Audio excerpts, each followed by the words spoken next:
Buongiorno Rosolina Mare, siamo ai Bagni del Molo e siamo con Ulderico Donà. Buongiorno Ulderico. Buongiorno, buongiorno a tutti. Allora, settimana precedente Ferragosto, oggi è domenica, c'è molta gente, facciamo una passeggiata insieme. Certo, andiamo. Ecco, tanto così vediamo Così vedi anche... un po' come è formato lo stabilimento balneare qua.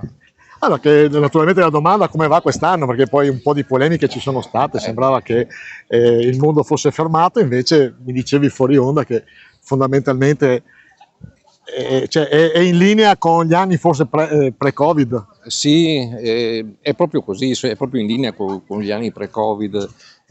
Cioè fra settimana poca gente, però il sabato e la domenica abbiamo il pienone, insomma, i giorni festivi è sempre pieno. Sì, nel tuo stabilimento avete animatori, avete bagnini. Abbiamo animazione, cioè... bagnini, abbiamo la scuola SUP, SAP, Sì. e poi abbiamo degli istruttori che insegnano anche a nuotare. Sì, quindi istruttori di nuoto, era per arrivare diverse attività, insomma. Arrivare alla contestazione che qualcuno dice i prezzi sono troppo alti, si fa fatica a venire in spiaggia, però effettivamente date dei servizi che hanno un costo.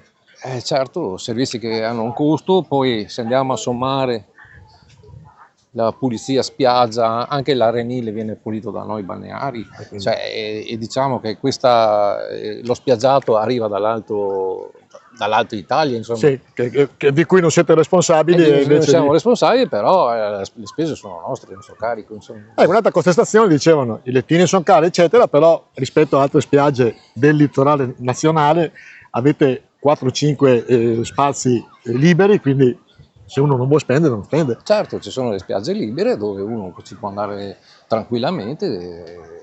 E addirittura sono anche sorvegliate dai nostri bagnini, per dire. Sì, è vero che abbiamo anche questa... E questo è un costo che viene ripartito come?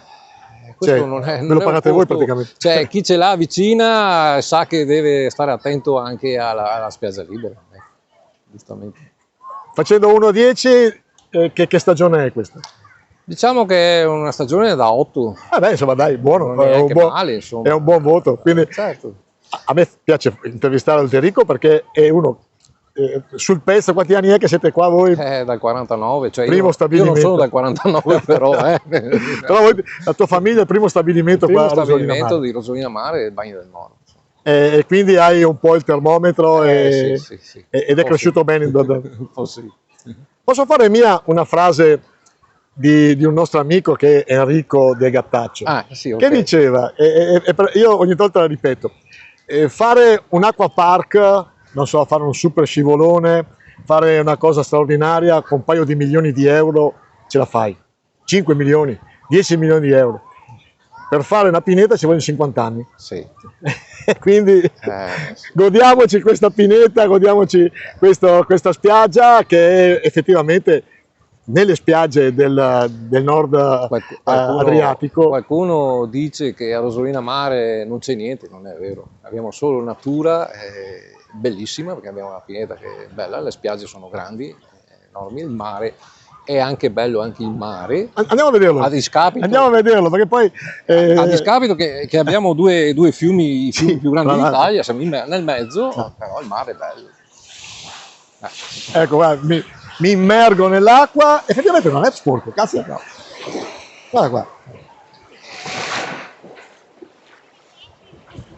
qua. Ci sono le due signore lì col SAP, vedi? Ecco.